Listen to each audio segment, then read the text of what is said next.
ಎಲ್ರಿಗೂ ನಮಸ್ಕಾರ. ಹೊಸಬರು ನನ್ನ ಚಾನಲ್ ನೋಡ್ತಿದ್ರೆ ದಯವಿಟ್ಟು ಸಬ್ಸ್ಕ್ರೈಬ್ ಮಾಡ್ಕೊಂಡು ವಿಡಿಯೋ ನೋಡಿ, ಹಾಗೆ ಒಂದು ಲೈಕ್ ಕೊಡಿ. ಇವತ್ತಿನ ವ್ಲಾಗ್ ಸ್ಟಾರ್ಟ್ ಮಾಡೋದಕ್ಕಿಂತ ಮುಂಚೆ ಎಲ್ಲ ನನ್ನ ಯೂಟ್ಯೂಬದ ಕುಟುಂಬದವರಿಗೂ ಹೊಸ ವರ್ಷದ ಆರ್ಥಿಕ ಶುಭಾಶಯಗಳು.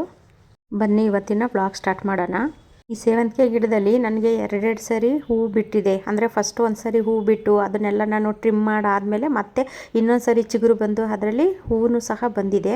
ನೋಡಿ ಇಷ್ಟು ಚೆನ್ನಾಗಿ ಹೂವು ಮೊಗ್ಗು ಬರೋದಕ್ಕೆ ನಾನು ಯಾವ ರೀತಿ ಲಿಕ್ವಿಡ್ನ ಕೊಡ್ತೀನಿ ಮತ್ತು ಅದಕ್ಕೆ ಯಾವ ರೀತಿ ಕೇರ್ ಮಾಡ್ತೀನಿ ಅನ್ನೋದ್ರ ಬಗ್ಗೆ ನಾನು ಈ ವಿಡಿಯೋದಲ್ಲಿ ತೋರಿಸ್ತೀನಿ. ಅದರಲ್ಲೂ ನಾವು ಸೇವಂತಿಗೆ ಗಿಡ ಗಟ್ಟಿ ಇರೋಂತಹ ಗೊಬ್ಬರ ಕೊಡೋಕ್ಕಾಗೋದಿಲ್ಲ. ಯಾಕೆ ಅಂತೀರಾ, ಅದು ಪಾಟ್ ತುಂಬ ಸಸಿಗಳೆಲ್ಲ ತುಂಬ್ಕೊಂಡಿರುತ್ತೆ. ಗೊಬ್ಬರ ಕೊಟ್ಟರೆ ಅದು ಬೇಗ ಅಬ್ಸರ್ವ್ ಮಾಡ್ಕೊಳೋದಿಲ್ಲ. ಹಂಗಾಗಿ ನಾವು ಲಿಕ್ವಿಡ್ ಮುಖಾಂತರ ಕೊಟ್ರೇ ಅದು ಬೇಗನೆ ಅಬ್ಸರ್ವ್ ಮಾಡ್ಕೊಳ್ಳುತ್ತೆ ಮತ್ತು ಅದು ಮತ್ತೆ ಹೂ ಬಿಡೋದಕ್ಕೆಲ್ಲ ಅನುಕೂಲ ಆಗುತ್ತೆ. ಹಂಗಾಗಿ ಇವತ್ತು ನಾನು ಇದಕ್ಕೆ ಯಾವ ಲಿಕ್ವಿಡ್ನ ಕೊಡ್ತೀನಿ ಅಂತ ನೋಡೋಣ ಬನ್ನಿ. ನೋಡಿ ಇದೆಲ್ಲ ಎರಡನೇ ಸರಿ ನನಗೆ ಅದು ಸಸಿಗಳೆಲ್ಲ ಬಂದು ಮತ್ತೆ ಅದರಿಂದ ಹೂಗಳು ಸ್ಟಾರ್ಟ್ ಆಗಿರೋದು. ಒಂದು ಬಕೆಟಲ್ಲಿ ನೀರು ತೊಗೊಂಡಿದ್ದೀನಿ. ನೀರು ತೊಗೊಂಡು ಅದಕ್ಕೆ ಈ ಸಗಣಿ ಇರುತ್ತಲ್ಲ ಅದನ್ನು ಹಾಕ್ಬಿಟ್ಟು ತೆಳ್ಳಗೆ ಕಲಿಸ್ಕೋಬೇಕು ನಾವು.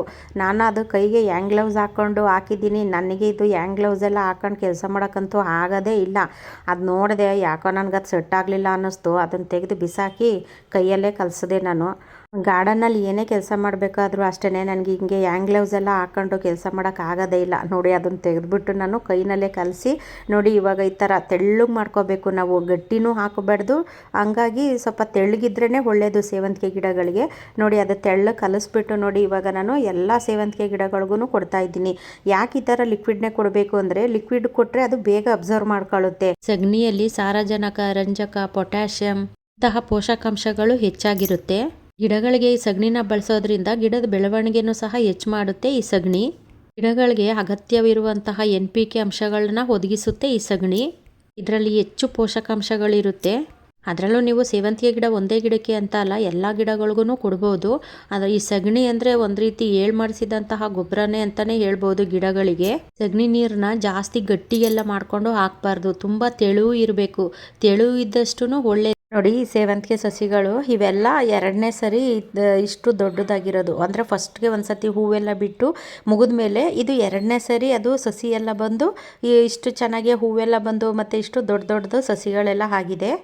ನನ್ನ ಗಾರ್ಡನಲ್ಲಿ ಈ ಸೇವಂತಿಗೆ ಕಲರು ಒಂದು 10 ಕಲರ್ ಏನೋ ಇದೆ. ಸಾಮಾನ್ಯವಾಗಿ ಹಳ್ಳಿ ಕಡೆ ಇರೋ ಅಂಥವರಿಗೆ ಇದು ಸಗಣಿ ಎಲ್ಲ ಸಿಗುತ್ತೆ. ಈ ಟೌನಲ್ಲಿ ಇರೋ ಅಂಥವರಿಗೆ ಸಗಣಿ ಎಲ್ಲ ಸಿಗೋದಿಲ್ಲ. ಅಂಥವರು ಈ NPKನ ನೀವು ನೀರಲ್ಲಿ ಕಲಿಸ್ಬಿಟ್ಟು ಈ ಗಿಡಗಳೋದ್ರಿಂದ ಗಿಡದಲ್ಲಿ ಒಳ್ಳೆ ಬೆಳವಣಿಗೆನೂ ಆಗುತ್ತೆ. ಅದರಿಂದ ನಮಗೆ ಹೆಚ್ಚಾಗಿ ಹೂವು ಸಹ ಸಿಗುತ್ತೆ. ನೋಡಿ ಇದು NPK. ನಿಮ್ಮ ಹತ್ರ ಸಗಣಿ ಅಕಸ್ಮಾತ್ ಸಿಕ್ಕಿಲ್ಲ, ಈ ಟೌನಲ್ಲಿರೋರಿಗೆ ಸಗಣಿ ಎಲ್ಲ ಸಿಗೋದಿಲ್ಲ ನೋಡಿ, ಅಂಥವರು ಈ ಥರ NPKನ ನೀವು ಕಲಿಸ್ಬಿಟ್ಟು ಗಿಡಗಳಿಗೆ ಹಾಕಿ. ಈ NPK ನಮ್ಮ ಹತ್ರನೂ ಸಿಗುತ್ತೆ. ನಿಮಗೆ ಬೇಕಿತ್ತು ಅನ್ನೋರು ಸ್ಕ್ರೀನ್ ಮೇಲೆ ನಂಬರ್ ಇರುತ್ತೆ, ಆ ನಂಬರ್ಗೆ ನೀವು ಫೋನ್ ಮಾಡಿ ಬುಕ್ ಮಾಡ್ಕೋಬೋದು. ಸಗಣಿ ಗಿಡಗಳಿಗೆ ಒಂಥರ ಎನರ್ಜಿ ಬೂಸ್ಟ್ ಅಂತಲೇ ಹೇಳ್ಬೋದು. ಯಾಕೆ ಅಂದರೆ ಅದು ನಾವಿವಾಗ ಸಗಣಿ ನೀರನ್ನ ಕಲಿಸ್ಬಿಟ್ಟು ಅದು ಸೇವಂತಿಗೆ ಗಿಡಗಳಿಗೆ ಹಾಕ್ತೀವಲ್ಲ, ಅದು ಬೇಗನೆ ಅಬ್ಸರ್ವ್ ಮಾಡ್ಕೊಳ್ಳುತ್ತೆ. ಅದರಲ್ಲೂ ನಾವು ಯಾವುದೇ ಒಂದು ಲಿಕ್ವಿಡ್ ಮುಖಾಂತರ ಕೊಟ್ಟರು ಅಷ್ಟೇ ಗಿಡ ತುಂಬ ಚೆನ್ನಾಗಿ ಅಬ್ಸರ್ವ್ ಮಾಡ್ಕೊಳ್ಳುತ್ತೆ. ಒಂದು ರೀತಿ ಎಷ್ಟು ಕಪ್ಪಗಿರುತ್ತೆ, ಯಾವುದು ಎಲೆಗಳು ಸಹ ಕೆಂಚಗಾಗಿರೋದಿಲ್ಲ, ಅಷ್ಟು ಚೆನ್ನಾಗಿರುತ್ತೆ. ಯಾಕೆಂದರೆ ನಾನು ಇದನ್ನು ತುಂಬ ಅಬ್ಸರ್ವ್ ಮಾಡಿದ್ದೀನಿ, ಅದಕ್ಕೋಸ್ಕರ ಹೇಳ್ತಾ ಇದ್ದೀನಿ. ಈ ಸಗಣಿನ ಬೇಕಾದರೆ ನೀವು ಅಬ್ಸರ್ವ್ ಮಾಡಿ, ಕಂಟಿನ್ಯೂಸ್ ಆಗಿ ಒಂದು 4-5 ಸತಿ ನೀವು ಈ ರೀತಿ ಲಿಕ್ವಿಡ್ ಮುಖಾಂತರ ಕೊಟ್ಟು ನೋಡಿ, ಅವಾಗ ಗಿಡದ್ದು ಕಲರೇ ಚೇಂಜ್ ಆಗಿರುತ್ತೆ. ನಾನು ಹೊರಗಡೆ ಎಲ್ಲಾದರೂ ಹೋದಾಗ ಅಲ್ಲಿ ಸಗಣಿ ಎಲ್ಲ ಸಿಕ್ಕುತ್ತಲ್ಲ, ಆವಾಗ ನಾನು ಒಂದು ಕವರಲ್ಲಿ ಹಾಕೊಂಡು ತಗೊಂಡು ಬರ್ತೀನಿ. ಈ ಟೈಮಲ್ಲೆಲ್ಲ ಸಗಣಿ ಎಲ್ಲನೂ ಒಣಗಿಸಿ ಇಟ್ಕೊಂಡ್ರೆ ನಮಗೆ ಮಳೆಗಾಲಕ್ಕೆ ಬೇಕಾಗುತ್ತೆ. ಯಾಕೆಂದರೆ ಮಳೆಗಾಲದಲ್ಲಿ ನಾವು ಲಿಕ್ವಿಡ್ ಕೊಡೋಕ್ಕಾಗೋದಿಲ್ಲ, ಆವಾಗ ಕಂಟಿನ್ಯೂಸ್ ಆಗಿ ಮಳೆ ಇರುತ್ತೆ, ಗಿಡಗಳಿಗೆ ಯಾವುದೇ ರೀತಿ ಲಿಕ್ವಿಡ್ ಎಲ್ಲ ಕೊಡೋಕ್ಕಾಗೋದಿಲ್ಲ. ಅದೇ ನಾವು ಈ ಟೈಮಲ್ಲಿ ಸಗಣಿ ಆಗಲಿ ಮತ್ತು ಹಣ್ಣಿನ ಸಿಪ್ಪೆಗಳು ಇದನ್ನೆಲ್ಲ ಒಣಗಿಸಿ ನಾವು ಸ್ಟೋರ್ ಮಾಡಿ ಇಟ್ಕೊಂತು ಅಂದರೆ ಮಳೆಗಾಲಕ್ಕೆ ನಮಗೆ ಅನುಕೂಲ ಆಗುತ್ತೆ. ಯಾಕೆಂದರೆ ಆವಾಗ ನಾವು ಲಿಕ್ವಿಡ್ ಕೊಡೋಕ್ಕಾಗೋದಿಲ್ವಲ್ಲ, ಆವಾಗ ಅದನ್ನು ಪೌಡ್ರ್ ಮಾಡಿ ನಾವು ಪೌಡ್ರ್ ಮುಖಾಂತರ ಈ ಗಿಡಗಳಿಗೆ ಕೊಡ್ಬೋದು. ನೋಡಿ ನಾನು ಬಾಳೆಹಣ್ಣಿನ ಸಿಪ್ಪೆ ಮತ್ತು ಕಿತ್ತಳೆ ಹಣ್ಣಿನ ಸಿಪ್ಪೆ ಈ ಸಗಣಿ ಎಲ್ಲನೂ ಒಣಗ್ಸೋಕ್ಕೆ ಇಟ್ಟಿದ್ದೀನಿ. ಅದೆಲ್ಲ ಒಣಗಿದೆ, ಹಂಗಾಗಿ ನಾನು ಅದನ್ನು ತೋರಿಸ್ದೆ ಅಷ್ಟೇ. ಈ ಎಲ್ಲ ಸೇವಂತಿಗೆ ಗಿಡಗಳಿಗೂ ಹಾಕ್ತಾಯಿದ್ದೀನಿ. ಅದರಲ್ಲೂ ತುಂಬ ಚೆನ್ನಾಗಿ ರಿಸಲ್ಟ್ ಎಲ್ಲ ಬರುತ್ತೆ ಈ ಸಗಣಿನ ನಾವು ಕಲಿಸ್ಬಿಟ್ಟು ಸೇವಂತಿಗೆ ಗಿಡಗಳಿಗೆ ಹಾಕೋದ್ರಿಂದ. ಅಂದರೆ ಹೂಗಳು ಅಷ್ಟೇ ತುಂಬ ದೊಡ್ಡದಾಗಿ ಬಿಡುತ್ತೆ, ಅದರಲ್ಲೂ ಹೆಚ್ಚು ಹೂವೆಲ್ಲ ಬರುತ್ತೆ ಈ ಥರ ಹಾಕೋದ್ರಿಂದ. ನೋಡಿ ಇದರಲ್ಲಿ ಅಂದರೆ ಇದು ಪರ್ಪಲ್ ಕಲರ್ ಸೇವಂತಿಗೆ ಗಿಡ ನೋಡಿ, ಅದರಲ್ಲಿ ಪಕ್ಕದಲ್ಲಿ ಸಣ್ಣ ಸಣ್ಣದಾಗೆಲ್ಲ ಸಸಿಗಳು, ಎಷ್ಟೊಂದು ಸಸಿಗಳು ಬರ್ತಾ ಇದೆ. ನನ್ನ ಪ್ರಕಾರ ಸೇವಂತಿಗೆ ಗಿಡಗಳಿಗೆ ಗೊಬ್ಬರ ಗಟ್ಟಿ ಇರೋಂತಹ ಗೊಬ್ಬರ ಕೊಡೋ ಬದಲು ಈ ಥರ ಲಿಕ್ವಿಡ್ ಮುಖಾಂತರ ಕೊಟ್ರೇ ಒಳ್ಳೆಯದು ಅಂತ ನನ್ನ ಅನಿಸಿಕೆ.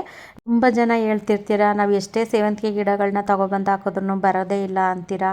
ನೋಡಿ ನನ್ನ ಗಾರ್ಡನಲ್ಲಿ ಎಷ್ಟೊಂದು ಚೆನ್ನಾಗಿ ಆ ಸಸಿಗಳೆಲ್ಲ ಬಂದಿದೆ. ನಾನು ಆವಾಗಲೇ ಹೇಳ್ದಂಗೆ ಇದು 2ನೇ ಸತಿ ಸಸಿಗಳೆಲ್ಲ ಬಂದಿರೋದು. ಹಂಗಾಗಿ ನಾನು ಆ ಚಿಕ್ಕ ಗಿಡಗಳಿಗೆ ಮತ್ತು ದೊಡ್ಡ ಗಿಡಗಳಿಗೆ ಎಲ್ಲ ಗಿಡಗಳಿಗೂ ಈ ಸಗಣಿ ನೀರನ್ನ ಹಾಕ್ತಾಯಿದ್ದೀನಿ. ನೋಡಿ ಅಲ್ಲಿ ಎಷ್ಟೊಂದು ಸಸಿಗಳೆಲ್ಲ ಬಂದಿದೆಯಲ್ಲ, ಈ ಥರ ಇದ್ದಾಗ ನಾವು ಗಟ್ಟಿ ಇರೋವಂತಹ ಗೊಬ್ಬರನ ಕೊಡೋಕ್ಕಾಗೋದಿಲ್ಲ. ಹಂಗಾಗಿ ಈ ಥರ ಲಿಕ್ವಿಡ್ ಮುಖಾಂತರನೇ ಕೊಡಬೇಕು. ಎಲ್ಲಿ ಕೊಡೋಕ್ಕಾಗುತ್ತೆ, ಅಷ್ಟೊಂದು ಸಸಿಗಳೆಲ್ಲ ತುಂಬ್ಕೊಂಡಿದೆಯಲ್ಲ, ಅಲ್ಲಿ ಎಲ್ಲಿ ನಾವು ಗಟ್ಟಿ ಗೊಬ್ಬರ ಹಾಕೋಕ್ಕೆ ಆಗೋದಿಲ್ಲ ಅಲ್ವಾ. ಹಂಗಾಗಿ ನಾನು ಈ ಲಿಕ್ವಿಡ್ನೇ ಕೊಡಿ ಅಂತ ನಾನು ಹೇಳ್ತಿರೋದು. ಕೆಲವ್ರಿಗೆ ಸಗಣಿ ಸಿಕ್ಕಿಲ್ಲ ಅನ್ನೋರು ನಾನು ಆವಾಗಲೇ ಹೇಳ್ದಂಗೆ NPKನ ನೀರಲ್ಲಿ ಕಲಿಸ್ಬಿಟ್ಟು ನೀವು ಈ ಗಿಡಗಳಿಗೆ ಹಾಕ್ಬೋದು. ನಿಮಗೆ NPK ಆಗಿರ್ಬೋದು, ಎಪ್ಸಮ್ ಸಾಲ್ಟ್ ಆಗಿರ್ಬೋದು, ಪಾಟ್ಗಳು, ಗೊಬ್ಬರಗಳು ಎಲ್ಲ ಸಿಗುತ್ತೆ ನಮ್ಮ ಹತ್ರ. ಇವತ್ತು ವೈಕುಂಠ ಏಕಾದಶಿ ದಿನ ನೋಡಿ ಇಷ್ಟೆಲ್ಲ ಹೂವು ಸಿಕ್ಕಿದೆ. ಅಂದರೆ ಹೂವೆಲ್ಲನೂ ನಾನು ಹಾರ್ವೆಸ್ಟ್ ಮಾಡ್ಕೊಂಡು ತಗೊಬಂದು ಪೂಜೆ ಎಲ್ಲ ಮುಗಿಸಿದ್ದೀನಿ. ಅಂದರೆ ನೋಡಿ ಇದು ಸೇವಂತಿಗೆ ಹೂವು, ದಾಸವಾಳ ಹೂವು ಮತ್ತು ಕನಕಾಂಬರ ಹೂವು, ಸ್ವಲ್ಪ ಮರುಗ ಎಲ್ಲನೂ ನಾನು ಹಾರ್ವೆಸ್ಟ್ ಮಾಡ್ಕೊಂಬಂದಿದ್ದೀನಿ. ಅಂದರೆ ಕನಕಾಂಬರ ಹೂವು ನೋಡಿ ಎಷ್ಟೊಂದು ಸಿಕ್ಕಿದೆ, ಅದನ್ನು ಕಟ್ಟಿ ನಾನು ಇವತ್ತು ಪೂಜೆಗೆಲ್ಲನೂ ಹಾಕಿದ್ದೀನಿ. ಸ್ವಲ್ಪ ಕಾಕಡ ಹೂವು, ಕನಕಾಂಬರ ಹೂವು ಇಷ್ಟೆಲ್ಲ ಸಿಕ್ಕಿದೆ ನೋಡಿ, ಇಷ್ಟು ಕಟ್ಟಿದ್ದೀನಿ. 1 ಮೊಳದಷ್ಟು ಇದು ಕಾಕಡ ಹೂವು, ಸ್ವಲ್ಪ ಮಳ್ಳೆ ಹೂವೆಲ್ಲ ಸಿಕ್ಕಿದೆ. ಒಂದು 2 ಮೊಳದಷ್ಟು ಕನಕಾಂಬರ, ಮತ್ತು ಇದು ಈ ಕಡೆದೊಂದು ಚಿಕ್ಕದೊಂದು ಸಣ್ಣದು, ಇಷ್ಟು ಕಟ್ಟಿದ್ದೀನಿ ನೋಡಿ. ಕಟ್ಟಿ ಈಗ ನಾವೇ ಬೆಳೆದಿರೋ ಹೂವಿಂದ ದೇವರಿಗೆ ಅಲಂಕಾರ ಎಲ್ಲ ಮಾಡಿದಾಗ ನೋಡೋಕ್ಕೂ ಖುಷಿಯಾಗುತ್ತೆ ನೋಡಿ. ಕನಕಾಂಬರ ಹೂವೆಲ್ಲ ಹಾಕಿ ನೋಡಿ ಪೂಜೆ ಮಾಡಿದ್ದೀನಿ. ಅದರ ಸಿಂಪಲ್ಲಾಗಿ ಮಾಡಿದ್ದೀನಿ. ಅದು ಹೂವಂತೂ ನನಗೆ ತುಂಬಾ ಖುಷಿಯಾಗುತ್ತೆ. ಯಾಕೆಂದರೆ ನಮ್ಮ ಗಾರ್ಡನ್ನಲ್ಲೇ ಬೆಳೆದಿರೋ ಹೂವಿಂದ ನಾವು ಇಷ್ಟೊಂದು ಚೆನ್ನಾಗಿ ಅಲಂಕಾರ ಮಾಡೋದ್ರಿಂದ ಅದರಲ್ಲಿ ಸಿಗೋವಂತಹ ಖುಷಿನೇ ಬೇರೆ ಅಲ್ವಾ.